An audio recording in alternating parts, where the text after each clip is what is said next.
Let's try this again, Steeler Nation. I actually put out a video before this, but it had no audio. But we're going to get into it now. Armon Watts, defensive tackle, formerly with the Chicago Bears, is signing with the Pittsburgh Steelers. Going to break it down with you in just a second. I'm here from my apartment here in Dallas, Texas, because my promise to you is every time the Steelers have breaking news, we are going to have a video for you, Steeler Nation. So, I mean, this is dedication for you, man.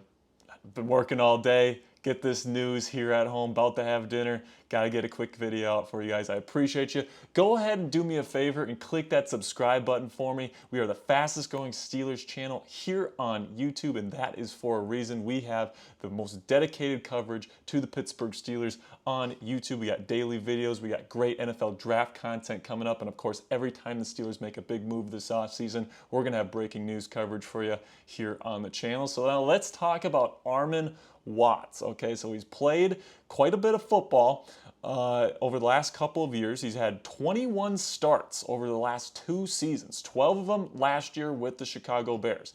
Now, the stats aren't necessarily super impressive, right?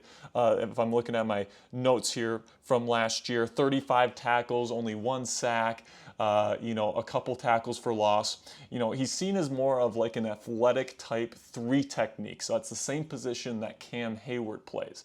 He's somebody that's known as somebody that can rush the passer a little bit. A couple years ago with the Minnesota Vikings in 2021, he had 5 sacks in 9 games started. So this guy has a good first step.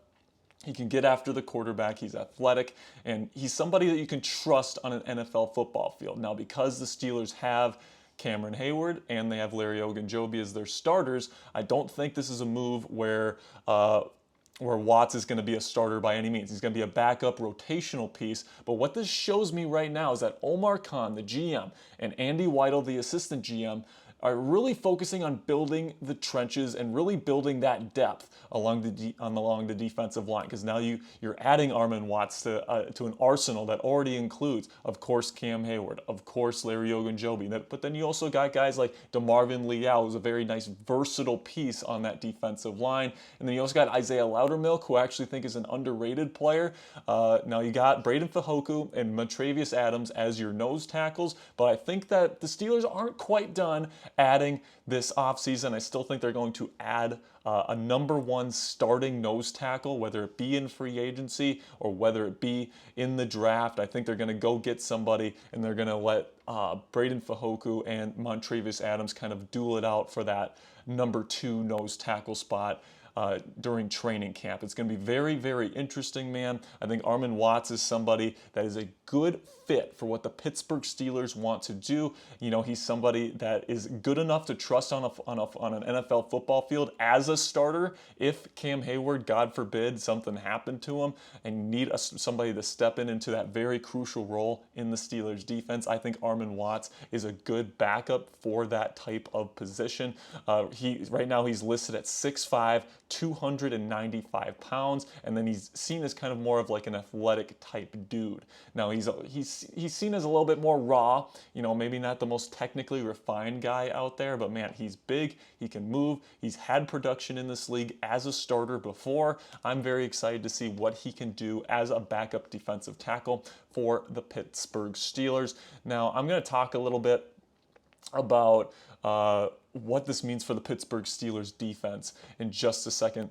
But first, go ahead, if you haven't already, click that thumbs up icon right now and like today's video. It's a free and easy way to help out the channel. If you're already subscribed, essentially what it does, guys, is it tells the YouTube algorithm that you enjoy our content, you enjoy this video, and you want YouTube to push this out to fellow Yinzers, fellow Steelers fans. We're trying to grow this channel this offseason right before the NFL draft, just a couple of weeks away. Really appreciate it if you click that thumbs up icon and like today's video. So let's talk a little bit more about what this means for the Steelers moving forward. And personally, I think that this means that they have one of the best defenses in the National Football League. Now, it's not like Armon Watts is the differentiating piece in that. They were still going to be good with or or without him. But I really think that this is starting to shape up to be one of the best pass rushes in the National Football League. You take a look at what they have on the outside. TJ Watt, Alex Highsmith. They're probably going to add another rotational outside linebacker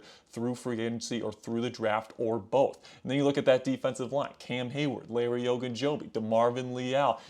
Now you add Watts to this arsenal. Isaiah Loudermilk is an underrated piece as well, and they might not be done adding. They might go get a nose tackle like a Siaki Ika or a Keanu Benton in the draft. They might even get a guy like Brian Brzee early on in the early rounds of the NFL draft. I kind of hope they don't do that. Hope they wait kind of later to address the defensive line, because I already think it's pretty good.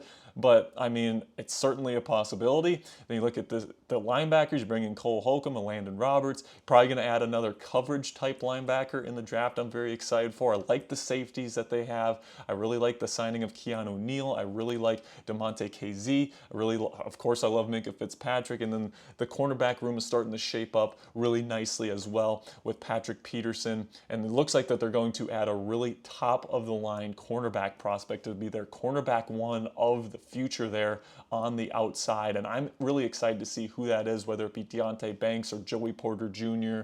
or maybe a Cam Smith or Tyreek Stevenson. One of those guys is going to be available for them early on in the draft. Can't wait to see who they select. But man, I'm really excited to see this signing happen, because it's telling me that Omar Khan, the GM, and Andy Weidel, the assistant GM, they're kind of molding this Steelers roster in the same light as Andy Weidel helped Howie Roseman, the Eagles GM, build the Philadelphia Eagles over the last couple of years, right? What they do in Philly with Howie Roseman is that they build the trenches. Right when you think that you have enough starting potential kind of guys along the offensive and defensive line, they're going to add even more. We've seen this on the offensive line, signing guys like Nate Herbig and Isaac Seumalo. They keep adding offensive linemen, even though in theory you might have enough guys along that offensive line that could start. They just want to keep beefing it up and getting that depth, because you look at what the Eagles, such a big part of the Eagles' success over the last couple of years has been having that depth in the trenches, starter-capable guys along the trenches, because plain simply, guys, NFL football games, they are won in the trenches, especially when you're Matt Canada and Mike Tomlin. You're shifting your offense to more of a power run scheme in 2023. You need guys that can move people off the spot, move people off the line of scrimmage, and enforce their will. And you want to do the same thing on defense.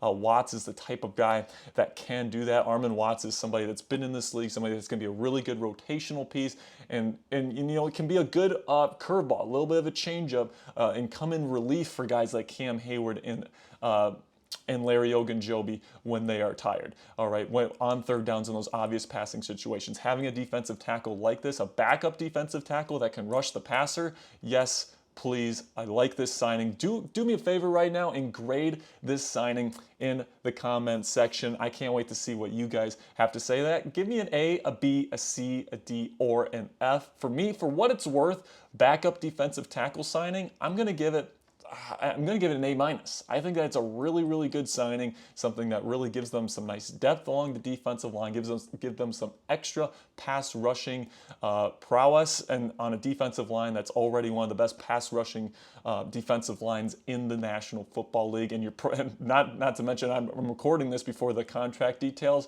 come out, but man, it's probably going to be at like a vet minimum or close to a vet minimum type of deal. So I think this is a fantastic deal for the Steel City. I cannot wait to see what this defense looks like in 2023. So that's going to do it for today's video. Do me a favor right now, and because the Steelers are building the trenches, go in the comment section and type "build the trenches" in the comment section in all caps. We are building something special here with the Pittsburgh Steelers along the offensive line, along the defensive line. They are bringing back smash mouth, blue collar, classic Pittsburgh Steeler football. I am in love with it. Can't wait to see what this defense looks like next year. All right, guys, that's going to be it for me here from my apartment. I will see you guys back in studio tomorrow. Appreciate you guys. Peace.